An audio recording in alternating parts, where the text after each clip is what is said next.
à toutes et tous et bienvenue dans la Minute Certif. Aujourd'hui, nous allons parler de la qualité de vie au travail, ou QVT.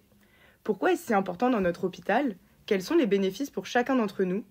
Pour en parler, nous accueillons Anne-Sophie Wafotapa, responsable du pôle Relations sociales et QVT. Bonjour Anne-Sophie.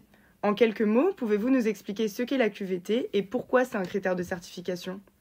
Bonjour Manon, oui bien sûr, je peux vous expliquer. La QVT ou qualité de vie au travail, et même désormais on parle plutôt de QVCT, c'est-à-dire qualité de vie et des conditions de travail, c'est la démarche collective menée par l'hôpital pour améliorer les conditions de travail de tous.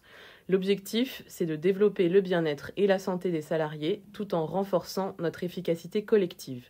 Cette démarche est alimentée par les retours d'expérience de chacun pour orienter les actions, que ce soit en termes d'aménagement des espaces, d'organisation des plannings ou d'autres aspects.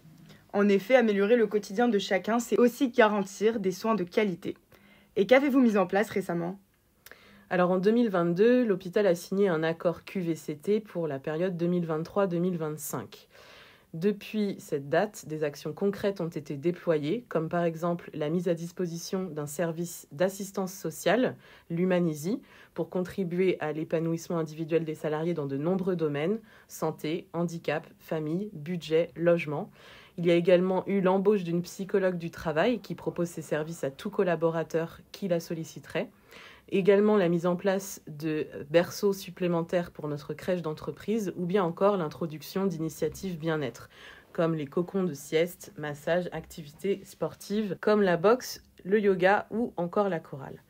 Enfin et surtout, nous organisons de manière récurrente le baromètre social pour mesurer le climat social et permettre aux salariés de s'exprimer sur différentes dimensions de la vie au travail. La campagne du baromètre social donne lieu à un processus de partage des résultats et d'échanges, y compris au plus près des équipes, sur les améliorations à apporter au fonctionnement quotidien des équipes, à l'amélioration des locaux, etc., etc. Les suggestions des salariés émises via le baromètre sont de cette manière prises en compte dans leur globalité autant que possible, et des correctifs adaptés sont apportés.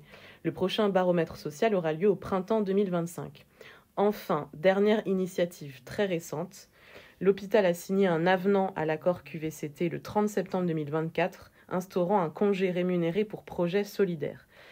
L'HFAR est ainsi devenu le premier hôpital à proposer à ses salariés la possibilité de s'engager dans des missions humanitaires, solidaires ou environnementales, tout en bénéficiant d'un maintien partiel de salaire. Eh bien, merci beaucoup Anne-Sophie pour ces informations précieuses.